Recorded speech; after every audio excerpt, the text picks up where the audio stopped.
Yankee Nation. It's my old Yankee hat though. Can't find my new one. Pinstripes, boys and girls. Pinstripes. How about a Subway Series? Could be.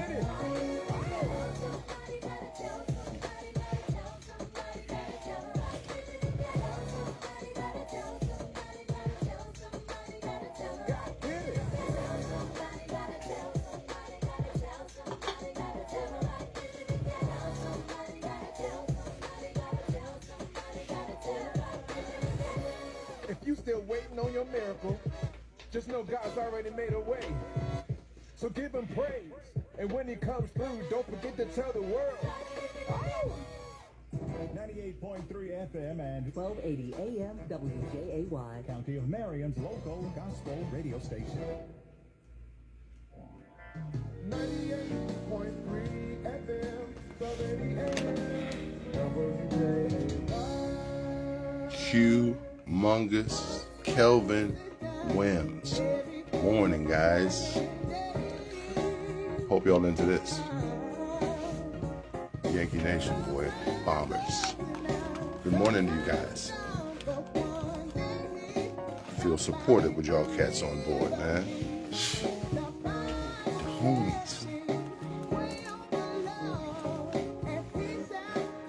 Yes, sir.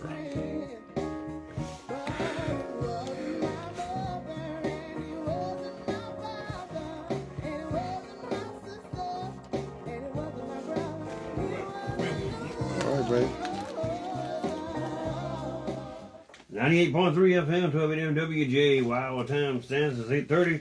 I'll switch over to Studio B and say go on to your brother Michael Jenkins. And good morning to you, Tater. Good morning to everyone out there.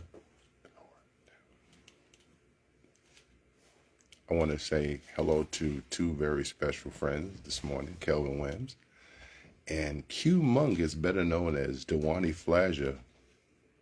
Good morning, guys, and thanks for joining me today. Everything going on this time of year, I call it the triple witching hour, or you can call it the quadruple witching hour, because all major sports are happening at the same time. You have the baseball playoffs going on. You got NFL football regular season. You have the NBA preseason and season about to start. You got hockey.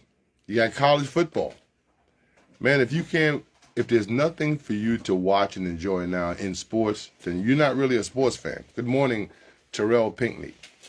But our focus right now, other than the Yankees may be going to the World Series, hopefully, and also hopefully, I'd like to see the Mets get to the World Series as well, and have those two meet in a true Subway Series.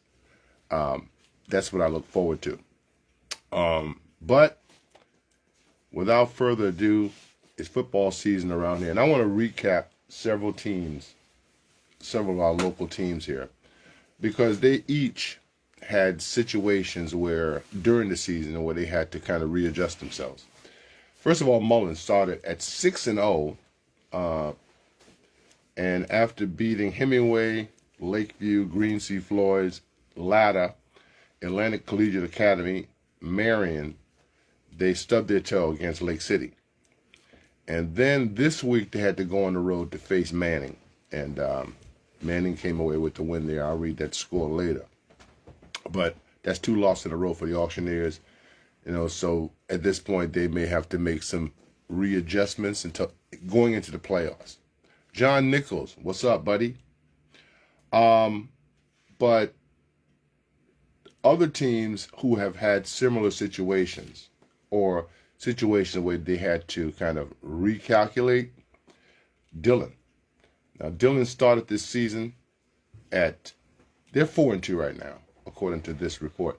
They started beating Scotland County 36-21, Socastee 27-7, Wilson 22-0, Marion 48-7, and then they stubbed their toe twice. Hartsville is not really a toe stubbing, because Hartsville is a big school and a power. So, but they lost to Hartsville 38-28 in a game that they were very much in all the way to the end. And then the biggest loss of the season for them so far has been the Loris Lions, And Loris has gotten good again. Now, Loris goes through a cycle like every team does where they're not good for a while. But when they come back, Loris has always been a little bit scary, and they're probably more scary this year. They have, let's see, Loris. Yeah. They've got some tough teams left to play, does Dylan, including, well, they beat Ainer last night, but they have a big game with Marlboro County coming up on the 18th. And then Waccamaw and Georgetown. They shouldn't have any problem with Waccamaw or Georgetown. Daniel Weeks, what's up, buddy? They shouldn't have any problem with either one of those teams. So Dylan will be close to their 10-win season, very close before this thing is over. But they kind of got it together last night and got themselves back on the winning track. Others who have distinguished themselves this year because of toe stubbings along the way. Okay. And this would be, here's Loris. Loris is at, if this is not updated, 6-1. Yeah. They have them at 6-1 right now. They started the season by blasting in-county, I ain't going to say rival, because Green Sea ain't never really been no rival to Loris. So they got beat 64-0. They took on Conway, a team that used to be the power down there. Kelvin Williams, you remember they used to be the power. They're not anymore. They beat Conway 39-0. And I think 10 years ago, for anyone to say Loris is going to be slapping Conway around, no one would believe it. But that's what we have right now. They beat Conway 39-0. They played South Columbus, came away with a 55-6 victory there. North Myrtle Beach, they handled them 41-14 before they stubbed their toes at Sockasty, losing to them 14-13. They got back on the winning track with a 3-point win over Dillon last week, 30-27. And they hammered Waccamaw 40-14. They now will face Georgetown, Marlboro County, and Ainer, with only one of those teams right there, being a threat. So we're looking at that as possible, for the conference championship. Next up, we have the Lakeview Wild Gators, who've had an interesting season. They started out against Marion, beat Marion 42-0. And in the weirdest beginning-ending game of the season, they lost to Mullins 22-21, but this game was played on 2 different days, parts of it. One of the games was played, part of it was played that Friday, and then they finished it up on that Monday. I think it was inclement weather or something. But anyway, so then they moved on to beat Scotts Branch 41-14, Johnsonville 37-0, beat Hemingway 49-0. But of course, everybody's beating Hemingway these days. They're just not good. The program's not good. After Hemingway, they got Hannah Pamplico 30-27, and last night they went down to Carver's Bay and got a big win, 28-6. So they've set themselves up pretty going forward, and that's not unusual for Lakeview because that's what they do down there. I mean, Lakeview is who they are and who we thought they were. They seem to always be that. And then the Lotta Vikings, who has had an interesting season as well. They started out with a 49-6 win over East Columbus. And then in one of the most low-scoring games of the year, they hooked up with Marion, and they got beat by Marion for their only win of the season, 8-7. After that, they went to McBee, got beat 28-7. Came back against Mullins, and I went to this game. I think I went to this game, 13. They lost to Mullins 6-0. Wow, 6-0. to Mullins, 8-7 to Marion. And then they face off against Green Sea, and they're obviously not very good this year. They beat Green Sea 47-8. Went down to Carver's Bay and got a big win, 34-28 back on the 4th. And beat up Hemingway last night. So all these teams have had, bumps in the road, but they all seem to have recovered. Mullins is yet to see whether they're going to recover yet from their toe stubbings, but there is still time.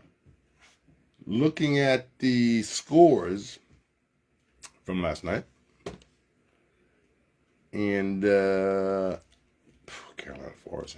I tell you, man, I would talk about that in a minute, though. Scorers from last night. Okay. So Dillon beat Ainer last night, 49-7. And I can remember just a couple of years ago when Ainer became a threat against Dillon. I think they beat Dillon maybe once, maybe twice. But no luck last night. Dillon said, we're paying you back for the guys that you beat when you did a couple of years ago. 49-7. Conway, as I just said, Conway has just not been good. I mean, I don't know what happened there. I don't know how the culture has seemed to change over the years, where Conway has gone from dominant, perennial contender to a team that's getting beat by little schools in their own county. It's a heck of a downward slide. Okay, Woodland. Okay, Dwayne, we beat Andrews last night, 19-6. Congratulations, my brother. So you got a decent team down there. And you and Kelvin got a hand in that Woodland program down there. So that's awesome. Hartsville and Crestwood. And my internet's going to go in and out. It always does that here. So don't leave me, guys. Don't leave me alone. Goose Creek, 13-10. Lakeview beat Carver's Bay 28-6. Wilson Tigers got beat by Lower Richland 23-20. And I can't believe that. That's now a conference game, but we'll talk about that later too.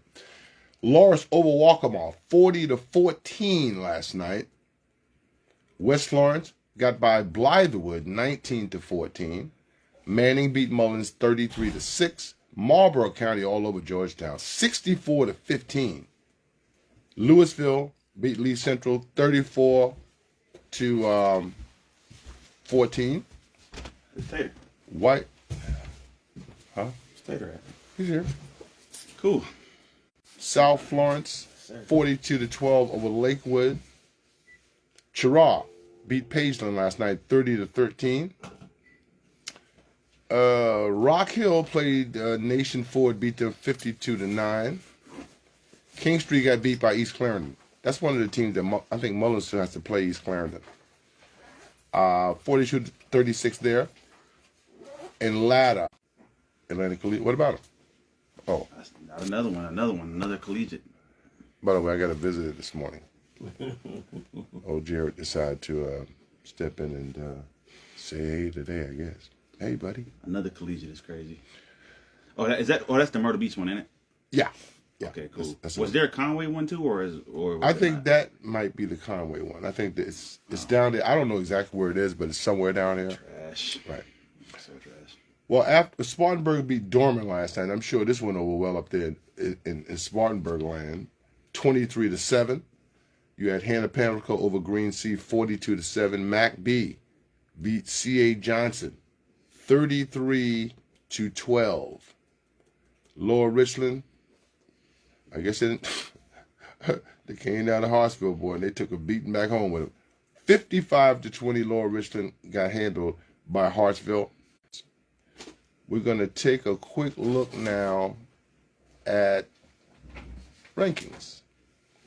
And the South Carolina Prep poll, the media prep poll, 5As this week is going to be Dutch Fork is number 1, followed by Northwestern, Gaffney, Irmo, Somerville, Sumter. J.L. Mann is 7. Hillcrest is 8. River Bluff is 9. Boiling Springs is 10. Others receiving votes are Spartanburg, and I'm sure they'll get a little bit more votes next week after beating Dorman like they did, quite possibly. Greenwood, Ashley Ridge, and White Knoll. Class 4A, West Side is number 1, followed by Daniel, South Point, May River, Seneca, South Florence, Richmond Northeast this year. Others receiving vote, Bishop England. Gray Collegiate, there's your favorite people, Gray Collegiate Academy. Fountain Inn, AC Flora, and Camden all got votes. Class 3A, Belton Honey Path is number 1, followed by Mountain View Prep. Here we go. Marlboro County's 3rd rank, followed by Loris, which those two got to play each other before this old dance is over. Woodruff is 5th. Dillon has fallen to 6th. Oceanside Collegiate is ranked number 7. Swansea is 8 this week. We have Class 2A, Baseburg Leesville is number 1, followed by Saluda. Hampton County, guys, is ranked number 3. Clinton is 4, followed by Fairfield Central, Barnwell, Strom Thurmond, Andrews. Oh, things happen, Come on, Dylan, man. I'm rooting for y'all, man. Y'all are our only hope in the PD, man. I think they may have gotten back in the mix last night. I think they're gonna be fine. They're our only hope, man. It's our only hope. You know what I'm saying? Yeah. Looking at single A, Abbeville is probably the consensus to be the champion this year. They dropped down to single A, and they are a power, have been for years, almost unimpeded. I ain't gonna lie, just an interjection. I treat Dillon football like I went there. I want them to win every year. I'm a Dillon fan, except if they face Marion. So you've totally bought into the whole Dillon mystique, is that it? Yeah, Oh, I wow. really respect Dillon. Anybody from Dillon listening, I respect y'all football team, man. Well, I respect them. They know that. I do respect and I'm a fan. Branchville, Hunter Kennard Tyler. Well, what Lakeview doing? Oh, they're number 6. They're doing good. I mean, Come on, Lakeview. Lakeview's going to be fine this year. They're really starting to put it together now. Others receiving votes: Latta, Lee Central, Hannah Pamplico, Baptist Hill, and Johnsonville. So those are your polls. The ranking. First of all, I didn't realize that West Florence was back up to a 5A school, but because they were just 4A, just seemed like a year ago. But anyway, their conference consists of, and that's going to be what? That's Region 5. Ridgeview is, no, that is their conference. Well, okay, so Ridgeview, that's in Columbia. Columbia area. There's somewhere in there. I mean, West Florence is pretty far out from there. You got Westwood. Lugoff Elgin is right up I-20, but I don't know what Westwood is. Westwood. So that's who they're going to be playing? Like, I get West Florence playing, like, the Sumter places. That's not too far, but, like... No, they got to play each of these teams. This is a That's conference. what I'm saying. Like, Yeah, right. I see them playing the Sumter ones. Right. Like, going all the way to Ridgeview for an in-conference game, that's crazy. Yeah. All of these are conference. This is their new conference. Sheesh. Now, the beach. So they don't play the beach? No, The they beach is don't not play. there? No. They Wow. don't play Mill. So what other 5A schools are even in this area? there's only Sumter and West Florence. And, Wow. Florence schools in the same conference. Are Wilson and South Florence on the same level? Yeah, Wilson and South Florence are. So they could potentially meet in a playoff situation. Yeah, but they probably won't. No, No, that's fine. I just want to see Right, because I want to know that in basketball too. Like, because if none of the rivalry schools are in the same conference or in the same division or whatever, Right. then we have no chance of a rivalry game in like a lower state or a state or something like that. Like, I remember that Wilson. This is your 5A. All these teams are 5A at the beach. Wow, that's pretty dope. All 5A, and it breaks down like this: Carolina Forest, Myrtle Beach, North Myrtle Beach, Conway, Socastee, St. James. All those teams are in the same conference. And it's That makes sense. There's a few more beach schools than that, but that's pretty much. amazing that all these schools have grown. I mean, I remember North Myrtle Beach used to be a 2A school. I remember that. I mean, Conway and Carolina Forest are like literally right there. And that's why Conway ain't what they used to be. I'm sure that has something to do with it. Yeah, they're definitely getting their power siphoned off. Definitely. And divided and conquered. And this has been going on for years too. And imagine what they could be if they had the Carolina Forest crowd there. Well, first of all, I mean, all of them wouldn't go to Conway. Obviously, some of them would split between Conway and Myrtle Beach, but that would make both Myrtle Beach and Conway more powerful. imagine if Socastee and St. James didn't have to share. I believe they share some of the same territory. Next thing, Socrates been there for years. Next thing you know, here comes St. James. The land, are they the land sharks? They're not the land sharks. They're the sharks. But Land Sharks is trash. That's a trash name. that's the team from down in Charleston way. We're the Sharks on land. But just that the PD area doesn't get any visits from from beach teams this year. We're getting ready to have the playoffs now. The Major League Baseball League Championship Series is about to happen. The LA Dodgers beat San Diego, and they will face off against the New York Metropolitans. Your boy TJ's out there. What's up, TJ? Big Thermo. Big Thermal. But a lot of people don't know the history between the Dodgers and the New York Mets. Some of you old heads might remember that the Dodgers left Brooklyn. They were the Brooklyn Dodgers, and they went to Los Angeles. Okay? That left a vacuum there. Metropolitans were born. They were terrible for years, and then they finally got good. So what you have here is the old Brooklyn Dodgers, basically essentially the new Brooklyn Dodgers, which the Mets became. But I always wonder what the dynamic was between people in Queens who got the Mets and people in Brooklyn. Did the Brooklyn fans migrate over to being Mets fans? Well, I partly understand that it did because my dad was a Brooklyn Dodger fan. He loved Jackie Robinson. He loved all these teams. But then when they left, they brought the Mets out and Yankee Stadium across the river, and you could see the other stadium. But like I said, the Giants did not get replaced. So now you have the Mets who beat the Phillies, the team that was favored to win the series, and the Mets are looking scary. In the American League Championship, you have the New York Yankees who beat the Royals, Kansas City Royals, and the Detroit Tigers who beat the Cleveland Guardians. So now the Yankees and the Tigers renewed their rivalry from the old days. But even bigger than this, the prospect of a Subway Series is out there, meaning both New York teams in the World Series. It's happened before. That'd be lit. And it's been happening further back when the Yankees were there. I mean, when the Yankees were playing the Brooklyn Dodgers and all that. So it was kind of a thing that everyone understood in New York, that these teams, the possibility exists where the city would be jumping. I ain't gonna lie. Jumping. I mean, come on, man. It's like, come on, man. Lit. Imagine if you had that could never happen. Never mind. What's that?